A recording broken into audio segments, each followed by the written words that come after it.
Radcast News. Hey guys, Ryan Alford, your host of the Radcast. You're listening to the Radcast.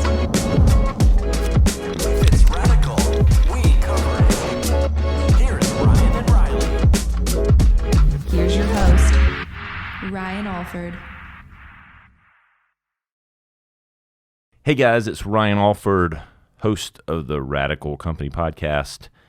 It is holiday season. We are in the thick of it. I'm late on present buying, but excited about my guest today. Thrilled. Growing up in Greenville, I've lived in New York and done different things, but there's been mainstays in this market for me, and it's just a real pleasure to have. I'm going to give you a lot of titles here, Michael, but currently, officially, the lead anchor of WYFF, Michael Cogdill. Great to have you, Michael. I appreciate it, man. It's good to be here. 29-time Emmy winner, journalist, anchor, and you know what? Already knowing you, feeling like I know you. I think everyone in this town feels like they know you, but they don't really know you. Kinda. It's kind of the case, yeah. But doing research for this podcast and kind of getting to know you more here recently, personally, which has been great through Bridget and others. Storyteller. I think when I read through everything that you do, both literally and figuratively, which we'll get to the books in a minute, but I think that's what kind of I landed on. I think you're a storyteller. You do it on the news. That's it. You're writing books. And I think that's why you've resonated and you've had the longevity and the popularity and everything, because I think you're a great storyteller. And I think but I do think that's where where I landed, and I want to get into that a little bit. But man, just excited to have you on, and just want to get into it. I'm honored, man. I'm honored to be here. Well, I know we have a lot of people that listen locally. Of course, being a podcast that's produced out of Greenville. Of course, we have local. We've got national people that I know will love getting to know you a little bit better. But I'd love to just start. We could talk all day, I know.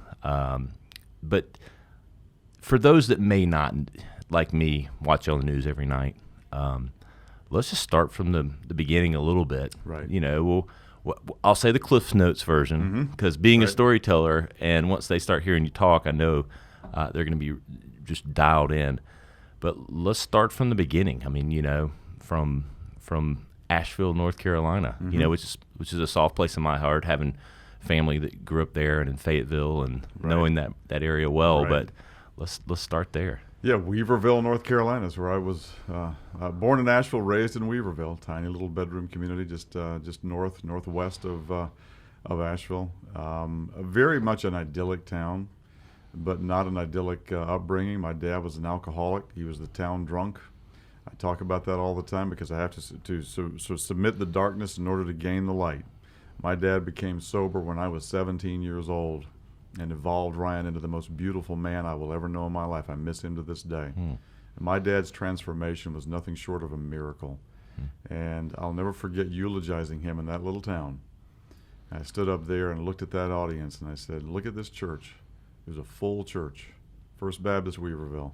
And I said, in that box was the town drunk who became such a leader in this town, such a leader in this church. He drove the church bus. He was an usher and a leader in my life. He came out of nowhere, Ryan, out of Haywood County, North Carolina, one of 7 children, went hungry as a child in the Depression.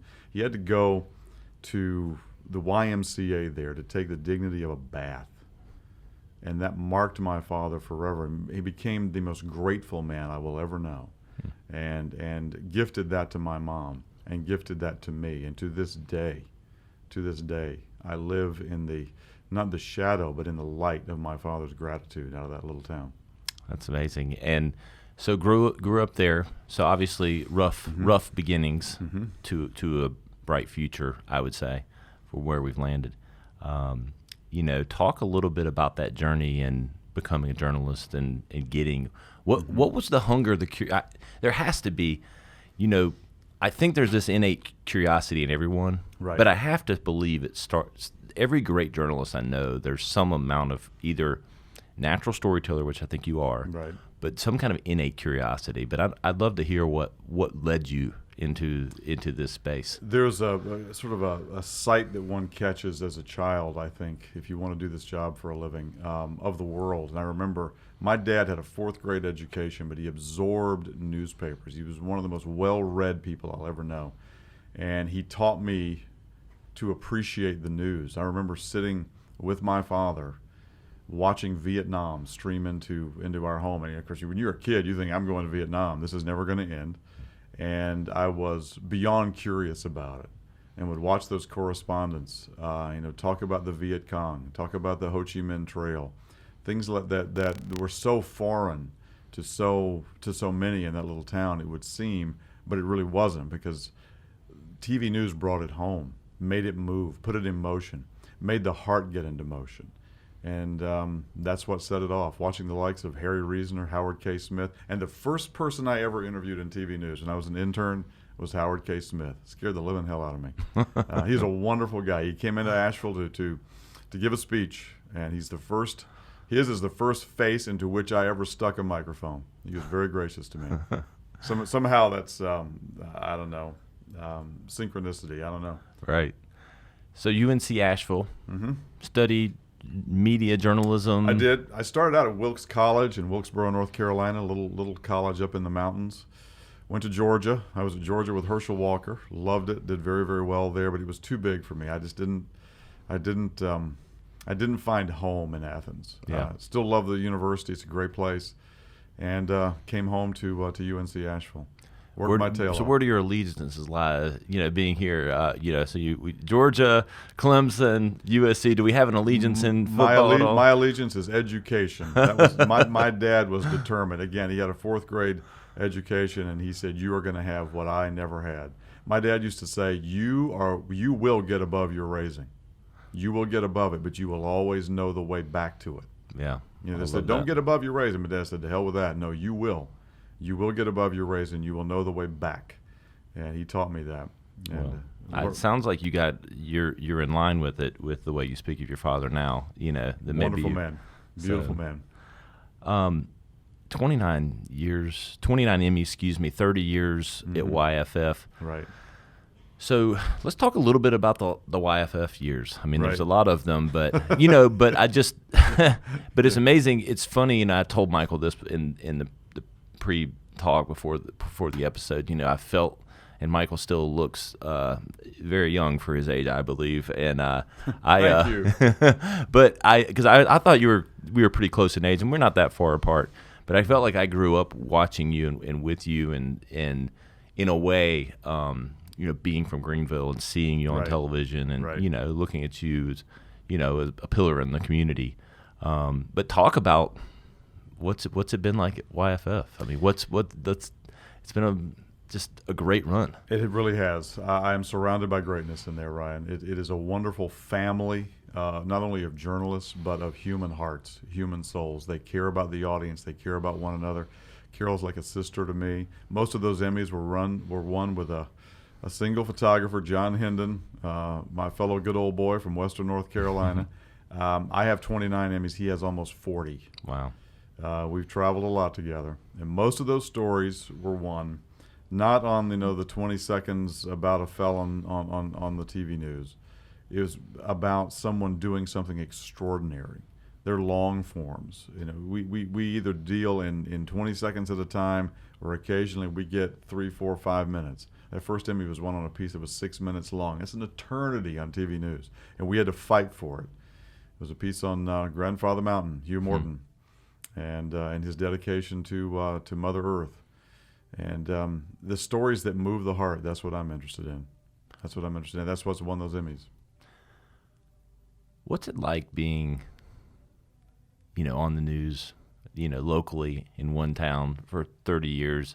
I mean, I've talked to other, anchors and different things. It's like you become a persona on the air, and Right. you can't walk around town, without being recognized. Right. I mean, what's it? Can't go anywhere in the world, really. Yeah, I know for you. I've been recognized in Mexico, London. I mean, it's people from here go all over the place. Most certainly, but you have to walk and live here every day. That's right. And That's right. what's that like? I mean, I love to just to know that perspective. I mean, does it get old? I mean, okay. It really doesn't. Yeah. 99.9% of people who come walking up to you and recognize you're wonderful. Okay. And you have an opportunity, here again, I come back to my dad, to minister to someone who may be in a darkness that no one can see except that person.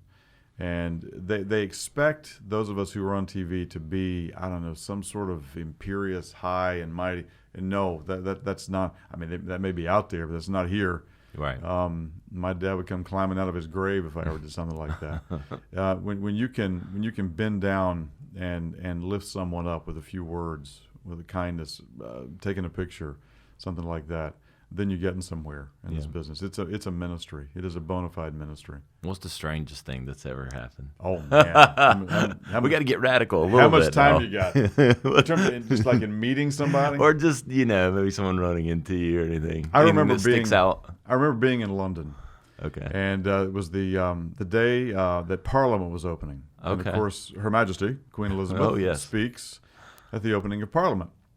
Just happened to be down there near the Thames, and all these horse guards start coming by. There's like 500,000 people down there to see the Queen go riding by in her horse-drawn carriage. I got to see Her Majesty the Queen, Prince Philip, and all that. Nice. And in this crowd, and there must have been 500,000 people down there toward Parliament.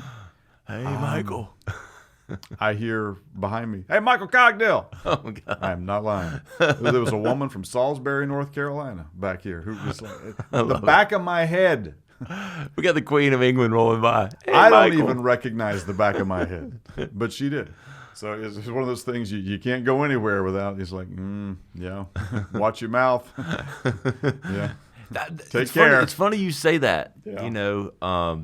I talked to Nigel Robinson, and I was kidding him about that. Like, you have to. You're always on, even when you're not on. It says so in the contract. Yeah, Yeah, I mean, it like really, and it like really is. I mean, it's like, and I think about that in my daily life. I think I'm a good person. Like I'm not like swearing all day or stealing things or doing anything above the law. But like, man, having that microscope kind of on you is it's. I'm sure I know you're used to it now, and I know you're a stand-up guy, but. That would be exhausting a bit. You got to be yourself, and it is exhausting on a level, right? Because it's like everywhere you go, you're going to make eye contact eventually with somebody who's going to know you from the news. Yeah. And it's kind of like turning around a battleship. Once it stops, but it doesn't really stop. It's going to drift for a while. Yeah. So once I'm finished with this career, the same guy is going to be out there doing something else, and he's going to be the same as he was, the day he started it. Ideally, better. Day by day, but yeah, there is no escape. Yeah, no escape. Not that we want there to be. Right, we really don't. But at the same time, we're all human, and sometimes you want to let your hair down a bit, right? Oh, it's happened. It's happened. I remember giving a speech at a church one time, and I let a word slip, and the phone rang before I got back to the TV station. Oh my God! Yeah, but I have not only a great respect for the people of this market and the people we cover. I have a great love for them, and I think those are, Bob Dotson from NBC lives in this market now, and guys like that will teach you the love of the person, especially that person who's having the worst day of his life, and those are the people we deal with very often. You're either having a really good time, you've won the presidency, or you're having the worst day of your life. If I'm showing up at your door, it is peaks and valleys. Oh yeah, I mean, it's never the in between. Never. The in between's not interesting, right? It's true. And something about, I don't know, like teenage boys and some girls will say, "Hey, Michael Cogdill, say my name on TV." I'm like, look, most of the people I talk about are either going to the Hoosgow or the Boneyard. It's not pretty if it's coming out of my mouth most of the time. It's like seek to avoid having your name come out of my mouth on live TV. This is true, unless you're winning, the Nobel Peace Prize. That's or something. exactly right. Exactly right. And a lot of those Emmys were won, off the sort of the paradigm of gloom. You're going down the road of people doing, sort of so-called ordinary people doing extraordinary things. But the vast majority of people, as I've said, are terrific. Yeah. And they make me a better man. How things are changing so fast, Fast. with media, Mm-hmm. social media, Mm-hmm. television, radio, and now everything on the smartphone. Right. I mean, talk to me a little bit about your perspective with where, media's gone. And it seems to me, being in advertising and marketing, all that, we're kind of have to be on the cusp of it, just like you do in media. Seems like the pace is even picking up quicker towards moving in these directions. It's just, and it's less about one channel being less or more important and more just the number of channels. But Right. I'd love to know your perspective on, the last 10 years or so of where media's gone and how you feel about it. This thing right here is a TV station. It's not just a camera. It is a station. This is a broadcast device. Yep. And I mean broad. It doesn't just telecast, it broadcasts. Yeah. When I started, no one could see. Alvin Toffler didn't really see that coming. The futurists, they didn't see, where we've come and how quickly we've gotten there. And now, you got, Billy Joe Jim Bob. It's like, hey, that's just the way it is. Yeah. And the best and the worst of people, the people in the best of times and the worst of times, can reach us through this thing the way we can reach them. And it can begin to skew, editorial decisions. We don't let that happen. Others do. I don't think people saw partisan media coming, which is a great divide in this country. I have a lot of opinions about that. I work in the middle. Yeah. We have no agenda. David Brinkley said something. The great David Brinkley. Look him up, kids. I grew up with him. Yeah. He said, there is no objectivity. And I completely agree with him. And somebody out there going to say, I told you. But no, there is no objectivity. David Brinkley said, if we are honest and we are fair in our subjectivity and our humanity, then we're doing this well. People say, but you're not objective. No, I'm not. You do not want me objectifying your son or daughter if some great harm has come to him or her. That's not my job to objectify. Right. My job is to be fair, to be honest, to be centrist, but mostly to be compassionate. We are caring journalists. That's what we are. That's what we seek to be. You peeled one back for me now. I wasn't even going to go here, but you opened it. You opened the door. I consider myself. I stay out of politics for the most part. It's just not good for business. So do I. I probably am more independent. I've voted both sides depending on what I believed in any given time. So there's that. But man, I watch 3/4 of the news, and no matter how I personally feel about the president or a certain side, being an educated person and just trying to watch it objectively from my end, it sure feels one-sided a lot of times. Lately, it feels like we've never quite gotten over who's president. That's the way it feels as someone who's very independent who didn't actually vote for him. But just trying to be objective. I don't know, and it feels like a lot of subjectivity now. It feels very partisan. Well, some of that goes to this thing. Yeah. We have governance by Twitter. Now we didn't have that. Richard Nixon didn't have a Twitter account. George H.W. Bush didn't have a Twitter account. Bill Clinton, and when you have that, the news cycle is so filled with the opinions of political leaders. We used to get them in sound bites in news conferences. Now it just flows. It flows in the middle of the night, the middle of the day. It never stops, and that's where a lot of that comes from. We also have more channels, there's more access to content than there ever has been. But what we seek to do is we present the facts as they are. This is WYFF 4 I'm talking about. Of course. And we let people decide. There is no slant. There is no agenda. I would even say I think that watching the local news with YFF, I've never felt there was a slant. I appreciate that. I never have, ever. I'm a big believer. Now, but the national media, I do. It's on one side or the other. Well, you have Fox, you have MSNBC, CNN. and never the twain shall meet. Yeah. Yeah. And I mean, are these guys, is it behind closed doors like someone like me that's trying to be just objective and watch it? Are they on the national side? I know you don't have privy to every conversation, but is it as slanted as it seems? Are they talking behind closed doors? It just feels like everyone's wearing their party on their sleeve now, and it's supposed to be the news. No, it's not. At NBC, the big three, NBC, ABC, CBS, no. it's not. Yeah. They don't have sort of these skullduggery sessions where everybody goes in a room and says, let's figure a way to pillory this candidate or pillory this leader. Right. No, there's absolutely none of that. But when it turns ugly, when somebody commits an act that calls us to expose it, Yeah. we're going to do it. Of course. And there are people that motivated reasoning causes people to follow some things over a cliff, some people over a cliff practically, and that's been the case for centuries in humankind.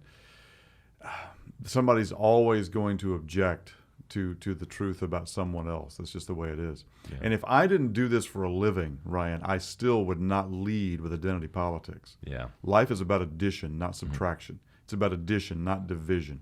You will never see identity politics on any of my social media, and I urge people, stop doing it. Yeah. Don't talk out of both sides of your mouth. Don't talk about it's such a divisive culture we're in right now, and you got your identity politics out on your sleeve all over the place. Take it down.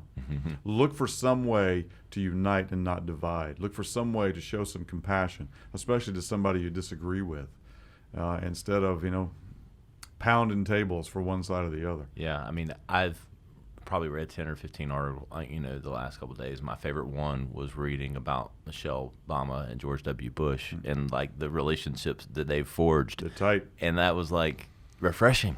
Yeah. Like people want to see that, I'll give you another one.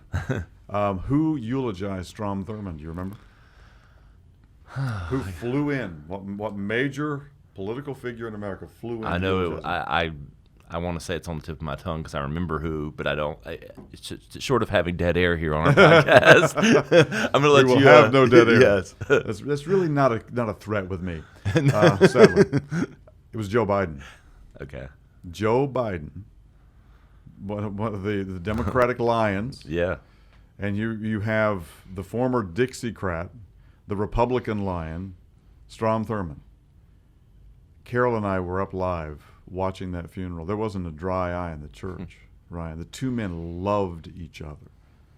Biden stood before that church in tears over his friend, Strom Thurmond. That's the way it used to be up there. And it still is in many respects. And I believe that will return. That will come back. That sense of, I may disagree with you, but I will not be disagreeable with you.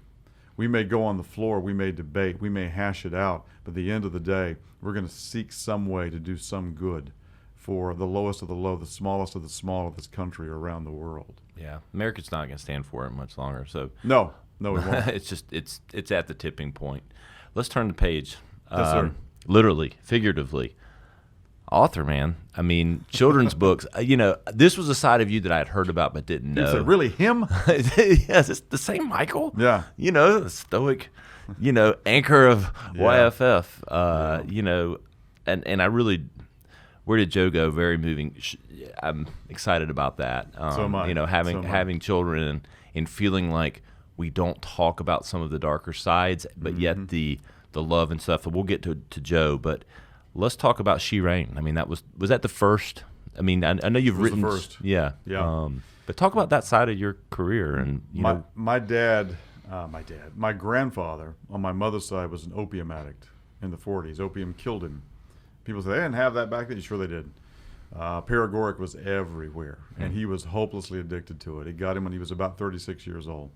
So I never knew my granddad. I heard sort of that bifurcated set of stories. He's either a beautiful man or he's the devil of hell. When he was sober, he was great. When he was on that stuff or longing for it, jonesing for it, he was awful. And I wanted to dig him out of the ground and compel him to walk around with me. I was mad about it. I'm still mad about it. He cheated me out of himself with that stuff. And so I started writing a story. I don't even know if it was a story at the time. It was just kind of a carrying on about the man and the darkness and what led to that. What was it? What was missing in him that he was trying to fill with opium? And you don't have a story until you have a girl. And my mother told me the story of crossing a schoolyard to give half a sandwich to a little girl who was made fun of. In fact, so much so, she was so shamed that she would eat with her face in a bag and there was in the bottom of that bag was a soda biscuit, the kind of thing that most kids today wouldn't feed to a dog.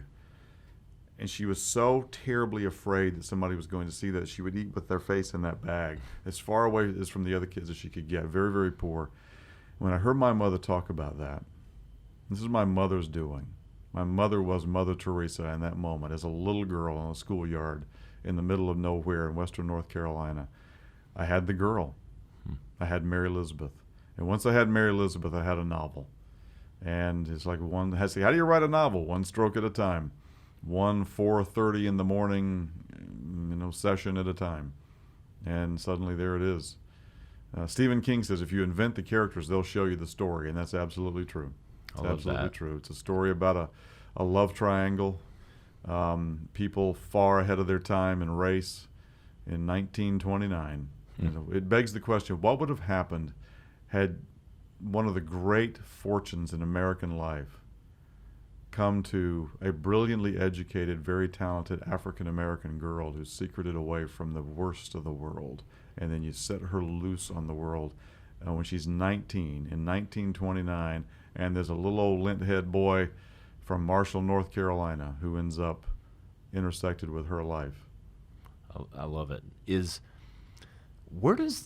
I've always been curious about this. I mean, I think we all have stories in our minds and things like that, but where does that flow from you? Like, where does the ability to put words to page and thoughts to paper? I've always been amazed at that ability. We're all inspired by somebody. My inspiration as a novelist is the great Charles Frazier. Okay. Cold Mountain. Mm-hmm. I've met a lot of people. I've interviewed a lot of people. There's the President of the United States. And I was, awestruck. I mean, it's the presidency. That picture was taken in the cabinet room that we're looking at right now of me interviewing Barack Obama. Was that roughly 10 years ago? About 12. Yeah. But when I met Dr. Frazier, who of course won the National Book Award with Cold Mountain right out of the gate, I couldn't speak. It's like you start beating each other. The book is so elegantly drawn. It's just such brilliant prose. And I would pick that thing up sometimes in the middle of the night and be working on She Rain and just try to climb, try to rise to meet that every day. And sort of some of the other greats as well. That's where it comes from. Children's books, though. Mm-hmm. Where did that come from? I started writing Ryan Cracker the Crab on a cardboard box in the garage, having seen a young man in a wheelchair on the beach on Hilton Head. I mean, almost in the water. And it's very, very easy, to get tired and get down. You get yourself in a certain darkness, even in a place of great light like that. And you look at that and you think, what in the world am I doing sitting here feeling sorry for myself when he's out there? This boy had never taken a solitary step, never stood up on his own his entire life, you could tell. And so I started writing a little story on a cardboard box, and one thing led to another, and my now ex-wife took it and ran with it, and that led to Where Did Joe Go?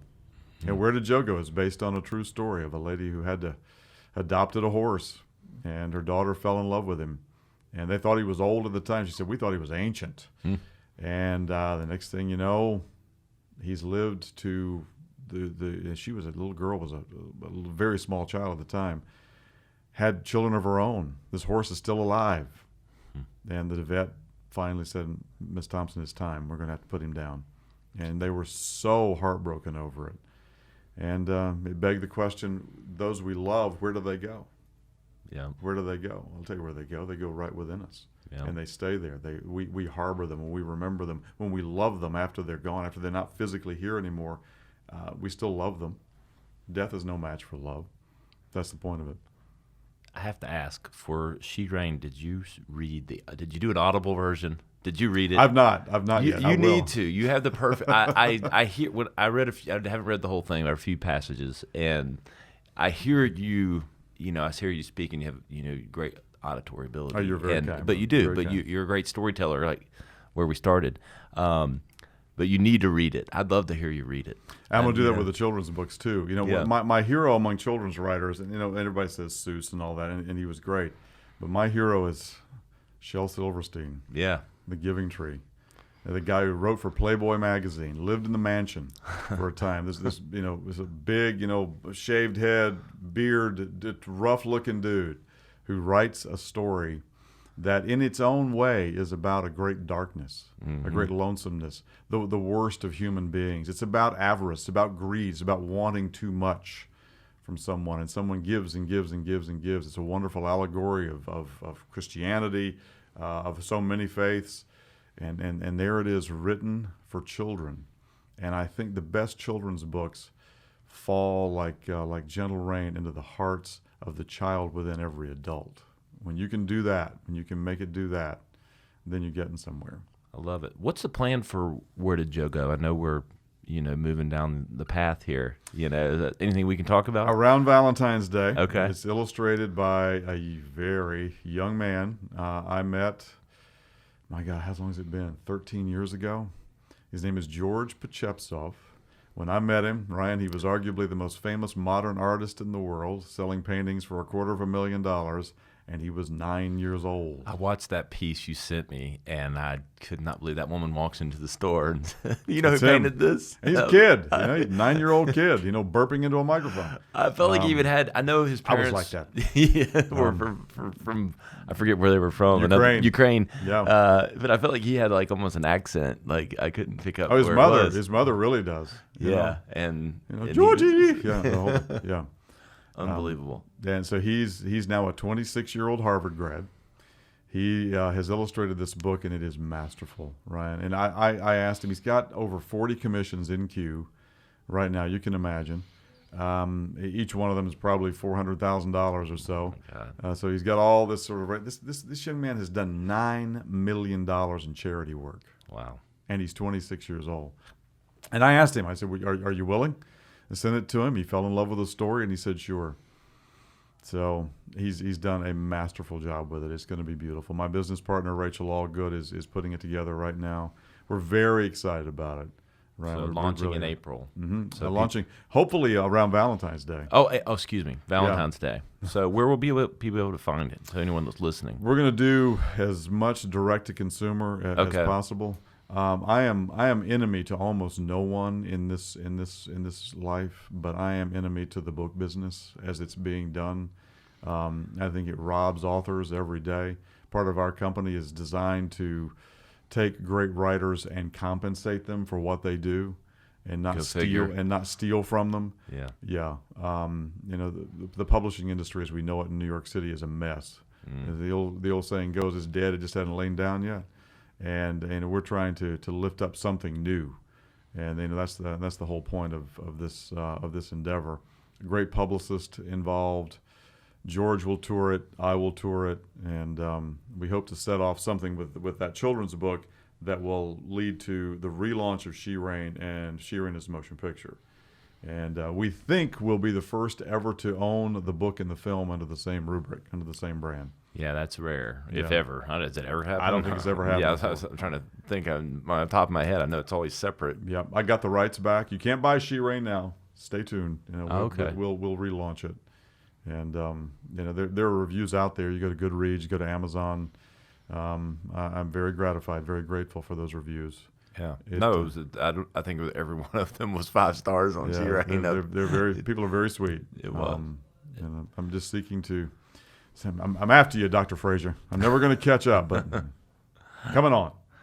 So a couple of things as we wind down. Favorite reporting story or interview ever? Oh man.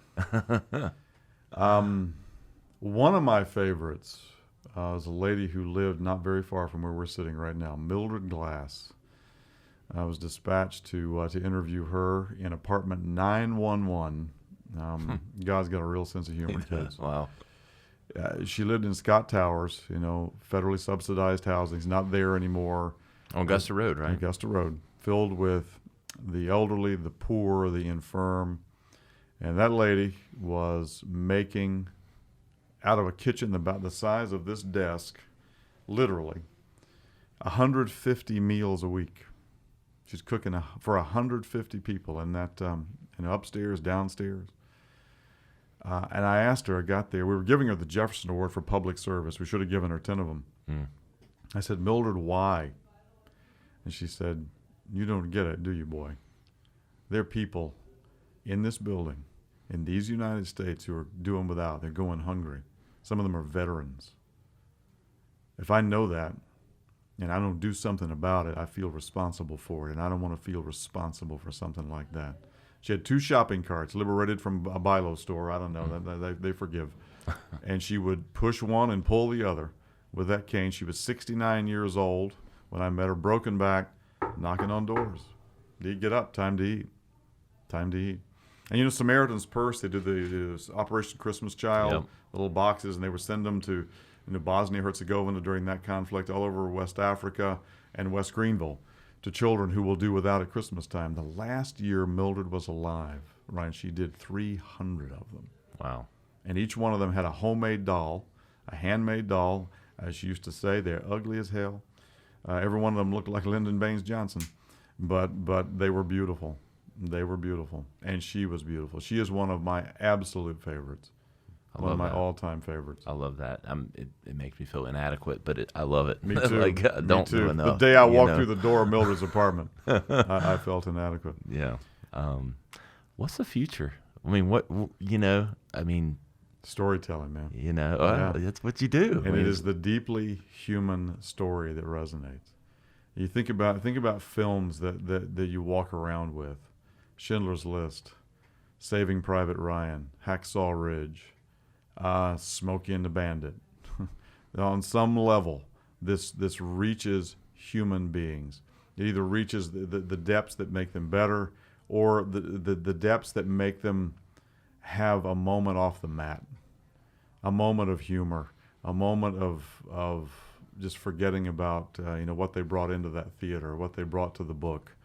And it's funny to put those movies together, but I think they're relevant together because they give us escape, and sometimes it's not just escapism in the traditional sense. Sometimes they allow us to escape the worst of ourselves and escape into gratitude, escape into I can be a better human being because I've witnessed this human being be thus. That's what the future ideally holds for me. Yeah, I will always work. I'll always be, busy at something like that. I mean, I love. There are a lot of things in life I love to do. I love the Caribbean. I love to sail. I love to work out. But that's going to be my vocation forever, as long as I'm around. I love it. Where can obviously, whether it's YFF, the app, streaming, that if you're not in the market, you can check you at WYFF Right. online. They can find your telecasts and other things, but. Where can people keep up with Michael Cogdill? How do they find you? My blog, which is it's just like what's it called? Throwing a bash for the written word. If you just Google WordPress and my name, it's there. So WordPress, Michael Cogdill, on Instagram, Facebook, Facebook, the usual places. Usual places. And these are places, Ryan, where we talked about identity politics and that sort of thing. These are places where I want people to find my faith without religiosity. Yeah. My faith in God, my faith in the divine within us all. I want it to be expressed there. That's what I seek to do, without the division of religiosity. And I go to Westminster Presbyterian Church. I'm an active member there, but I don't let the divisions of religion get in the way of faith. Ideally, and that's one of the things you'll find there, and you'll find it in the writing too. I love it. Powerful, Michael. I really, really appreciate you coming on My podcast, honor, man. sharing Great. your story. I'm honored to say, anchor, storyteller, friend. Bless you, brother. Yeah. Back at you. This is Ryan Alford. It's been a real pleasure to have Michael Cogdill on the podcast today. You can find us online, radical.company. You can also find us on Apple iTunes, Google Play, any of the whereabouts that you normally find your podcast. Go check out Michael. Look for the relaunch of She Rain and Where Did She Go? Where Did Joe Go? Excuse me. Where did she go? Where did she go? Where did I go? Yes, but Where Did Joe Go? Really moving and really excited about this episode. Thanks so much, and we'll see you soon.